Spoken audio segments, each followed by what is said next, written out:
Gentry 21st Century has got a piece of equipment that will allow a robot to go on our field and not only do that job of bending grass to put that logo that will sell to the market, it will do it with a minimum of manpower. It will do it better than man can do it, it appears, and it's something that will be the whole new generation.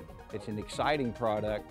We think that it's going to be a very successful product and that it's going to make us a better, more competitive facility here in Lakeland, Florida.